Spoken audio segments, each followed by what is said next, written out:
Have you ever believed in something so deeply that it became part of who you are, until one moment shattered that belief?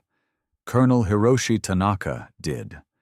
For over 30 years, he lived and breathed the discipline of the Japan Self-Defense Forces. Every sunrise was a ritual, every command a sacred rhythm. To him, Japan's military training wasn't just the best in Asia. It was a legacy carved in precision, honor, and silence. He believed no one could match the Japanese soldiers' discipline. Until one humid afternoon in a remote training field in Mindanao, that belief began to crumble. For decades, the world has whispered a quiet assumption that the Philippines, though rich in heart, lacked the iron of true military rigor. Filipinos are warm, they said, but they don't have the same edge, the same discipline as the Japanese. It was a sentiment passed around military circles, spoken in polite tones, but resting on unspoken pride. Even Tanaka believed it. To him, the Filipino soldier was cheerful, loyal perhaps, but undisciplined, too emotional, too human for the sharp demands of war. But what if I told you that this very man, this living embodiment of Japan's military pride, would one day stand before a group of journalists and say, with eyes trembling in disbelief, "No soldier trains like a Filipino." That confession did not come from admiration born of diplomacy. It came from something deeper, something that shook the core of everything he had been taught to believe. Hiroshi Tanaka was not a man of sentiment. He had trained generations of officers, advised on international joint missions, and lectured in defense universities from Tokyo to Canberra. His word carried weight. His uniform was lined with ribbons from decades of service. And yet, in the twilight of his career, when he was invited to observe a joint humanitarian military exercise in the southern Philippines, something began to shift inside him. He remembered stepping off the transport plane, the air heavy with salt and heat. The soldiers waiting at the base were smiling before a drill. He found that strange. They laugh too easily, he noted in his report. They treat hardship as if it were a friend. That first impression lingered in his mind, like an unanswered question. The training that followed was unlike any he had seen. Under a punishing sun, Filipino soldiers carried loads that would make even elite units buckle. Yet, instead of gritted teeth and silent obedience, there was song. Laughter broke the air as they pushed through exhaustion. Some even teased each other between drills. It was chaos by his standards, undisciplined, unorthodox, too human. And yet, they never broke rhythm. No one collapsed. No one gave up. Every order was met not with mechanical precision but with spirit, with something burning beneath the skin that made their movements almost defy fatigue. Tanaka couldn't explain it. It wasn't the kind of discipline that came from fear or perfection. It was something more primitive and profound, like faith. He would later describe it this way in his journal. Their strength does not come from command. It comes from compassion. They fight for each other, not for medals. At first, he dismissed it as romantic nonsense. Years of training had taught him that emotion clouded judgment. Discipline must be cold, he used to say. But the more time he spent among these soldiers, the more he began to question that very idea. He saw men who shared their last drop of water with a stranger. He saw officers kneeling beside wounded locals, whispering prayers in the middle of simulated fire. And he saw something that disturbed him most: a young Filipino private, barely 20, smile as he bandaged a fellow soldier's bleeding hand and said, "Sir, it's just a scratch. We'll finish together." Something in Tanaka broke that day, not in weakness but in realization. He began to remember things he had forgotten in his own country: the laughter of comrades lost in silence, the warmth buried under decades of duty. The Philippines was confronting him not with force, but with humanity. And for the first time in decades, he felt small, not in defeat, but in awe. When a local commander approached him after the exercise and asked what he thought of their troops, Tanaka paused. His throat tightened. For a long moment, the man who once believed Japan produced the finest soldiers in the world found himself unable to speak. Then, softly, he whispered the words that would later headline newspapers across Asia. "No soldier trains like a Filipino, because no soldier loves like a Filipino." He did not mean it as flattery. He meant it as truth. But the story of how Hiroshi Tanaka came to that realization, the story behind that confession, is one few have heard. It begins not on that field in Mindanao, but years before, in the shadows of a man losing faith in his own country, his own soldiers, and ultimately, himself. In Tokyo, before the Philippines ever entered his life, Colonel Hiroshi Tanaka lived in a world that prized perfection more than purpose. The Japan Self-Defense Forces were his temple, and discipline was his religion. Every morning began with the same sound, the metallic click of boots against the floor, the faint echo of men saluting in cold precision. He had given his youth, his family, and his heart to that sound. Yet, after 35 years, even the rhythm of order began to feel hollow. He often wondered when that emptiness had begun. Perhaps it was the day he buried his best friend, Captain Ryosuke Abe, killed not in war, but in a training accident no one dared to question.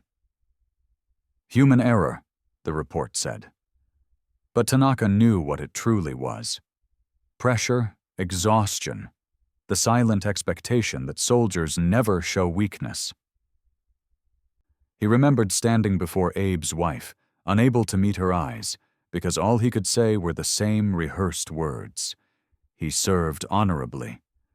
They sounded lifeless. That night, as rain fell over the barracks, Tanaka sat in his room staring at his reflection, realizing he had no idea what honor meant anymore. The years that followed were heavy. His body remained strong, but his spirit began to crumble under the weight of repetition. Missions blurred together. Ceremonies became routines. Younger officers looked up to him, but he could not feel their admiration. He had become what Japan called a living relic, respected but detached, like a monument polished for display. The more he taught about discipline, the less he felt it in his own soul.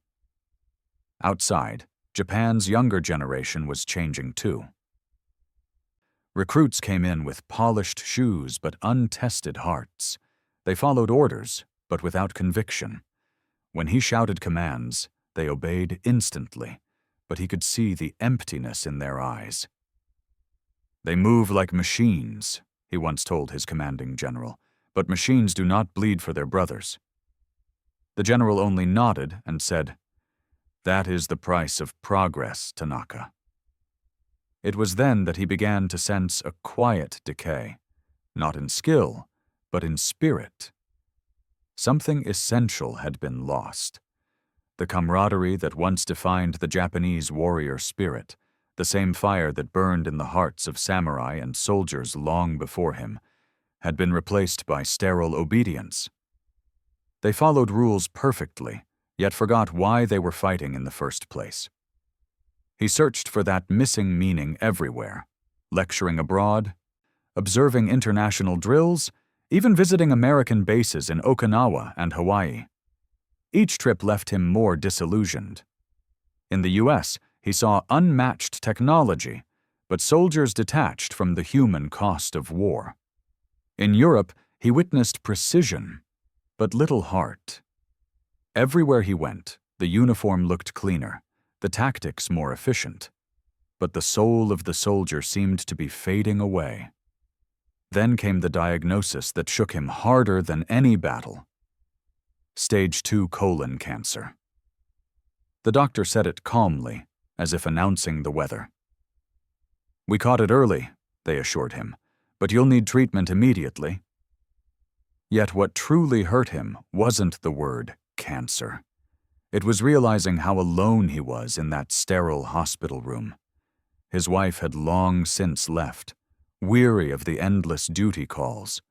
His only son barely spoke to him, blaming the military for stealing their family's warmth. That night, lying in a cold hospital bed, Tanaka whispered to himself, "I have taught others how to fight, but I no longer know why I must live." He stared out the window as snow fell over Tokyo, silent and white, covering everything like an apology. But life, in its strange way, sends light through unexpected cracks. One evening, during a chemotherapy session, he met a Filipino nurse named Maria. Her accent was gentle, her hands steady. She called every patient sir or ma'am, regardless of their rank or age. What struck Tanaka most wasn't her skill. It was her compassion. When he tried to thank her formally, she only smiled and said, "No need, sir. You remind me of my father. He was a soldier, too." She spoke of home, of a small town near Davao, where people prayed before every meal, even when there was little to eat. She told him how her brother joined the Philippine Army, how soldiers there shared meals from one pot, even with civilians displaced by conflict. Her stories carried a warmth he hadn't felt in years. There was no pride in her tone, no need to boast, only quiet faith. When he asked how she could stay so hopeful despite seeing suffering every day, she replied softly, "Because hope is not a strategy, sir. It's a choice." That line stayed with him like a song. Days later, when he was invited by the Japanese Ministry of Defense to join an international training exchange program focused on disaster response and peacekeeping, hosted in the Philippines, it felt less like coincidence and more like destiny. His doctors warned him, "You're still recovering. The humidity could strain your body." But something in him refused to stay behind. He told them, "A man must sometimes go where his questions can be answered." So he packed his uniform, creased but still dignified, and boarded a flight to Manila. As the plane lifted through the clouds, he felt both fear and anticipation. For the first time in years, he wasn't traveling to lecture or command. He was going to learn. From 30,000 feet above the sea, looking down at the scattered islands glimmering in the sun, Tanaka felt something stir in his chest, an unfamiliar mix of humility and wonder. He didn't yet know that the place below would not only test his body, but awaken his soul. He didn't know that the very people he once dismissed would teach him the truest form of strength. All he knew was that somewhere in those islands, a new kind of soldier was waiting to be understood, and that perhaps, through them, he would rediscover what it truly meant to serve. When Colonel Hiroshi Tanaka stepped out of Ninoy Aquino International Airport, the heat struck him like a wave. It wasn't just warmth, it was life pressing against his skin. The air was thick with noise and motion, the scent of fried food mixing with car exhaust and laughter. Manila was chaos. Beautiful, unapologetic chaos. He had arrived expecting to study discipline, but from the very first moment, he found himself studying something far more elusive: humanity.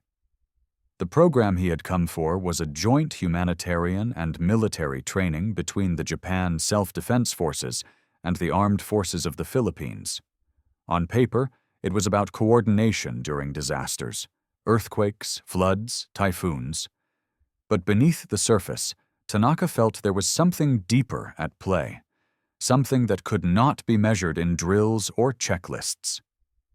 His first assignment was to observe a battalion in Tacloban, an area still marked by the devastation of Typhoon Haiyan. The journey there was long, bumpy, and humbling. As the convoy drove through neighborhoods still rebuilding, he noticed how every ruin had a flower growing beside it. Children waved as the trucks passed, some barefoot, some wearing shirts too big for them, but all smiling as if survival itself was a form of victory. When they arrived at the base, he expected order. Lines, commands, silence. Instead, he found soldiers in mud-streaked uniforms hauling sacks of rice, repairing roofs, and laughing as they worked.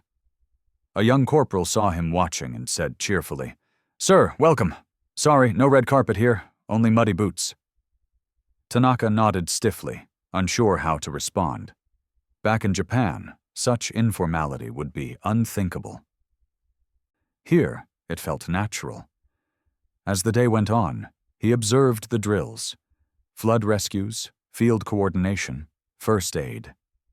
It was rough around the edges, far from the immaculate precision he was used to. Yet, there was something magnetic in their movements, something raw and unstoppable. They worked as if failure was not an option, not because of pride, but because lives depended on them. Their eyes carried a fire he had not seen in decades. That evening, as the sun fell and the air turned gold, Tanaka walked through the camp, watching soldiers share a simple meal: rice, dried fish, a little soup, no rank, no formality. Generals sat beside privates, all eating from the same pot.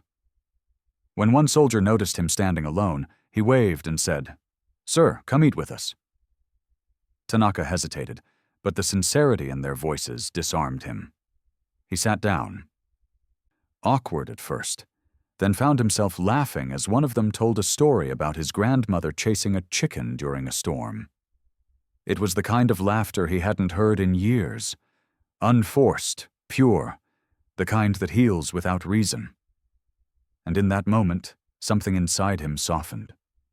He realized that here, respect wasn't demanded. It was shared. Later that night, he wandered into the small chapel near the camp. A few soldiers were kneeling, praying quietly. The walls were simple, the floor dusty. One man had his rifle beside him as he whispered words of gratitude. Another sang under his breath. Tanaka stood by the doorway, unsure whether to step inside. A young sergeant turned and smiled, motioning him forward. "You can pray here too, sir," he said gently. "It doesn't matter what faith you have. We all fight for something." Tanaka sat down, and for the first time in years, he closed his eyes, not to think, but to feel. The silence filled him in ways that no lecture, no drill ever could. In the following days, he began joining the soldiers during their training. He wanted to understand how they could endure such punishing conditions with so much spirit. The exercises were brutal, carrying wounded civilians on bamboo stretchers through flooded terrain, building makeshift bridges, rescuing victims from collapsing structures. Yet, there was no complaint. When one soldier twisted his ankle, another lifted him without hesitation. When food ran short, they shared what little they had. One afternoon, as they trained under relentless rain, Tanaka slipped and fell. It was nothing serious, but before he could rise, a young Filipino soldier rushed to his side, shielding him with his own body against the downpour. "Sir, are you okay?" he asked, voice shaking from exhaustion. Tanaka looked at the young man, mud on his face, uniform soaked through, eyes burning with determination. "Why?" Tanaka asked, breathless. "Why are you doing this?" The soldier smiled through the rain. "Because you're my teammate, sir. We don't leave anyone behind." That moment struck him like thunder. He had heard those words before, in manuals, in ceremonies, but never had he felt them alive, breathing, pulsing in real flesh and bone. He realized these men did not serve because of orders. They served because of love. That night, unable to sleep, he wrote in his notebook, "Filipino soldiers do not fight for power. They fight for people." Their training begins in their hearts long before it reaches their hands. From that day on, he stopped observing from a distance. He ate with them, marched with them, laughed with them. Slowly, The barrier between instructor and observer dissolved. He was no longer Colonel Tanaka, the perfectionist from Japan. He was simply Hiroshi, another man trying to remember what it meant to believe in something greater than himself. And as he walked through the camp at dusk, hearing the soldiers sing together under a tattered flag, he realized that what he had found in the Philippines was not just resilience, it was redemption. The rain returned 3 days later. Harder, colder, merciless. A typhoon had struck the nearby coast without warning, and the battalion was deployed at dawn to aid in rescue operations. The wind howled like a living beast as trucks rolled through flooded streets. Tanaka, against protocol, insisted on joining them. "I came to learn," he told the commanding officer. "I can't learn from safety." No one argued. They knew by then that the foreign colonel was not there for prestige. He was there for truth. They reached a village cut off by the rising tide, houses half collapsed, families clinging to rooftops. The rain blurred everything into shades of gray. Tanaka followed a squad through waist-deep water, carrying supplies, lifting children to boats. The current was strong. Even seasoned rescuers struggled. Yet, the Filipino soldiers moved like a single heartbeat. One gave his raincoat to a shivering mother, another carried an old man through the surge on his back, and still another, barefoot, waded into the torrent to secure a floating refrigerator so it wouldn't strike the boats. There were no orders shouted, no hierarchy on display, only instinct, only care. Tanaka's lungs burned, his body screamed. He wasn't young anymore, and the weight of the soaked uniform pressed like lead. At one point he stumbled, losing balance. A soldier caught him by the arm, steadying him. "Steady, sir," the young man shouted. "We got this." The colonel wanted to answer, but the words were drowned by the storm, and something inside him broke loose. Not in pain, but in release. Hours passed. They rescued dozens. When they finally found shelter in a damaged chapel on higher ground, everyone was soaked, trembling, and exhausted. The power was out. A single candle flickered at the altar. The air was heavy with salt, sweat, and silence. Then one soldier, still dripping, began to hum softly, a tune Tanaka didn't recognize. Another joined in. Soon the whole chapel filled with voices. They were singing Bayan Ko, their unofficial song of love and longing for their land. It wasn't perfect. Some voices cracked, others were too soft. But it was real. Tanaka sat by the door, watching them sing to the darkness, to the storm, to the heavens.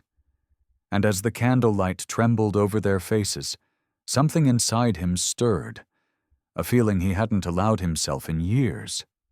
Faith. Not in any flag or uniform, but in people.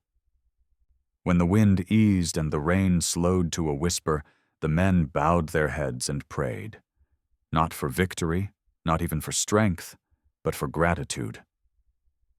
One of them, a sergeant named Raphael, prayed aloud, "Lord, thank you that we can still serve, even when we are tired.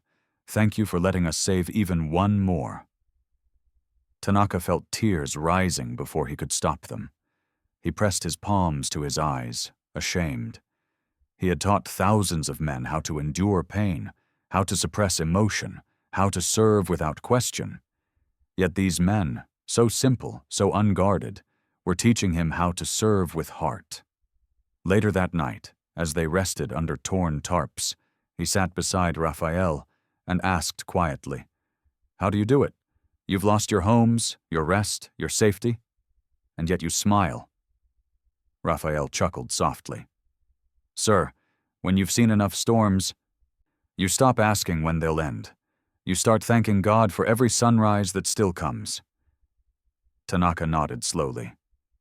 "You're not afraid?" "Of what, sir? Dying?" Raphael shook his head. "No one lives forever. But if we can make someone's life a little easier before we go, that's already victory." The colonel stared at him, unable to reply. In that moment, he realized the Philippines had redefined everything he thought he knew about courage. It wasn't about dying bravely. It was about living kindly.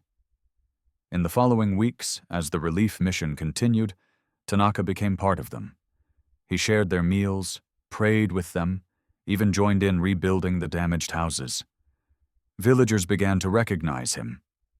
The quiet Japanese man with the tired eyes, who smiled now without restraint. Children called him Lolo Tanaka, a grandfatherly nickname that made him laugh despite himself. One afternoon, while repairing a school roof, he noticed a little boy staring at his uniform patch, the red circle of Japan. The child asked, "Sir, are you from far away?" "Yes," Tanaka said, nodding. "Very far." "Then why are you helping us?" the boy asked innocently. The colonel paused. He had no ready answer. Finally, he said softly, "Because your people helped me first." The boy grinned, not quite understanding, and ran off to join his friends.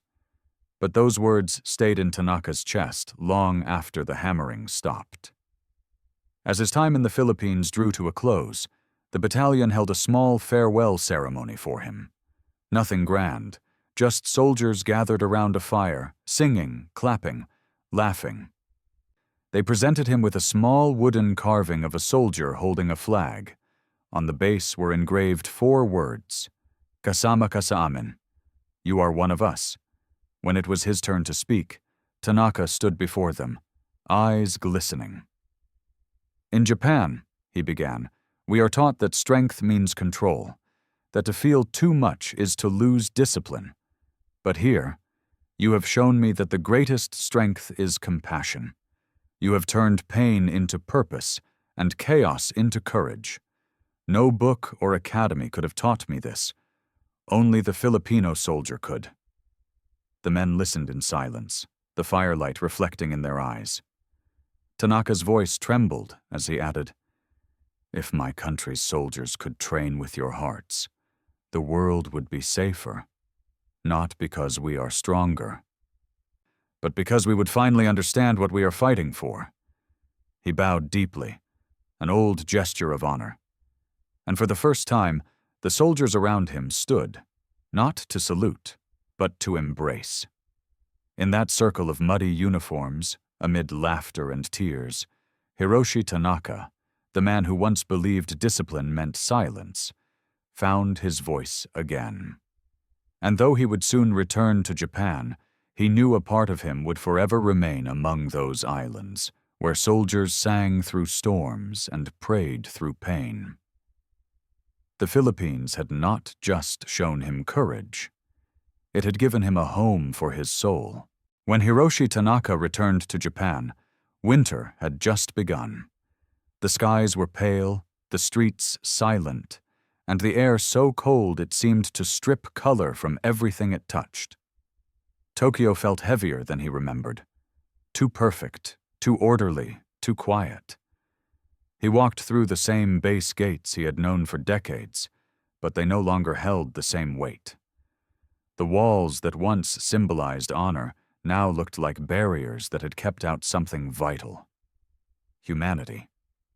His colleagues welcomed him with polite bows and formal smiles. They asked about the mission in the Philippines, expecting a report filled with data, performance charts, and tactical analysis. But Tanaka had none of that. What he carried instead was something impossible to measure. When he stood at the podium for the debriefing, the officers around him waited, pens poised, expecting the same precise, emotionless evaluation he had always delivered.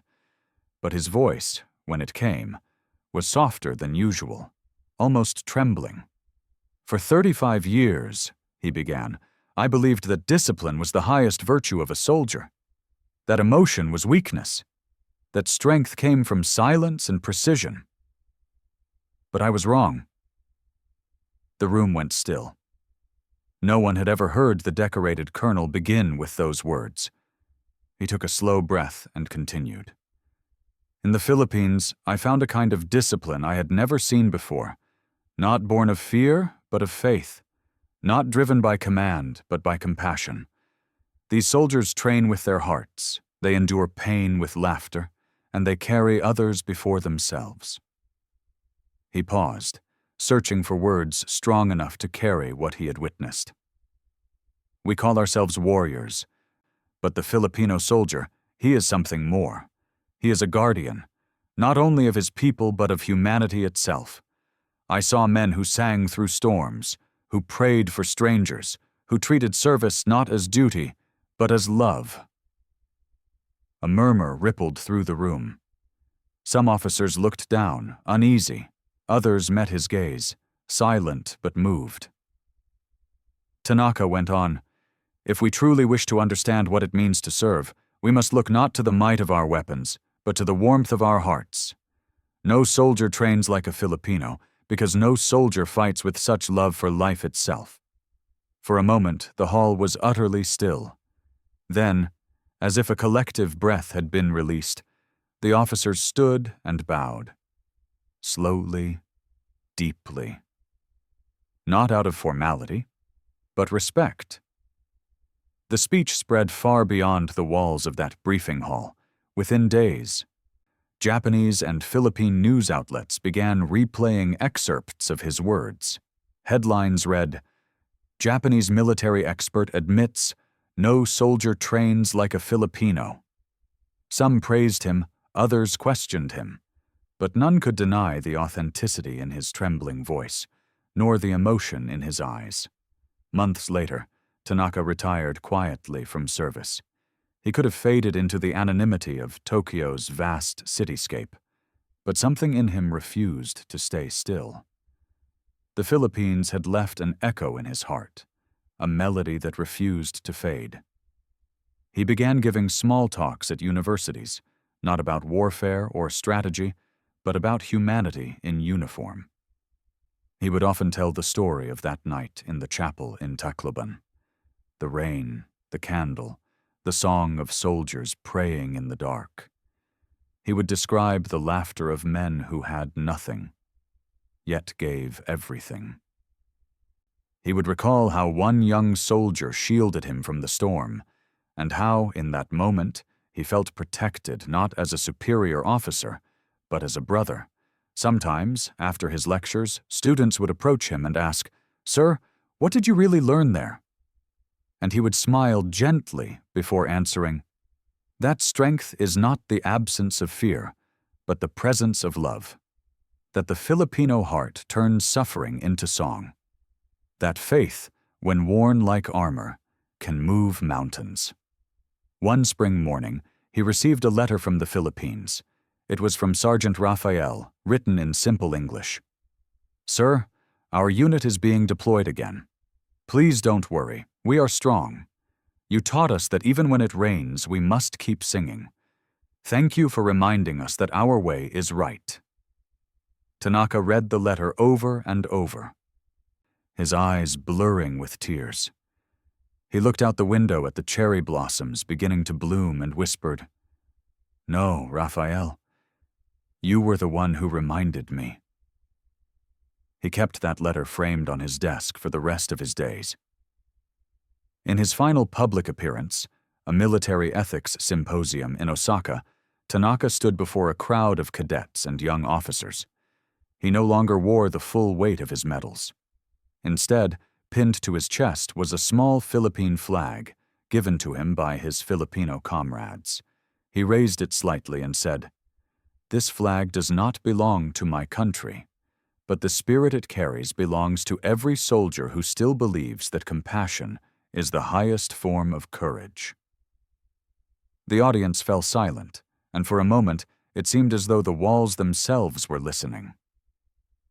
"When I die," he continued softly, "I do not wish to be remembered as a colonel or even as a soldier. Remember me as the man who saw the Filipino soldier and realized what humanity still means." He ended with a bow so deep it looked like a prayer. That night, as he walked home through the quiet streets, the wind carried the faint sound of laughter from a group of Filipino workers nearby. They were singing under a street lamp, their voices bright against the cold. He stopped for a moment, smiling, his heart warm. For him, it was as if Manila's light had followed him across the sea. And when he finally closed his eyes later that year, his last words, according to the nurse who sat by his bed, were simple, whispered in a trembling voice. No soldier trains like a Filipino, because no heart fights like theirs. In a world hardened by conflict, his words became a reminder that true strength does not come from weapons or discipline, but from compassion, faith, and the willingness to love even in the face of fear. So if you ever doubt the worth of kindness, remember this old colonel's confession. Remember the laughter that echoed through the storm.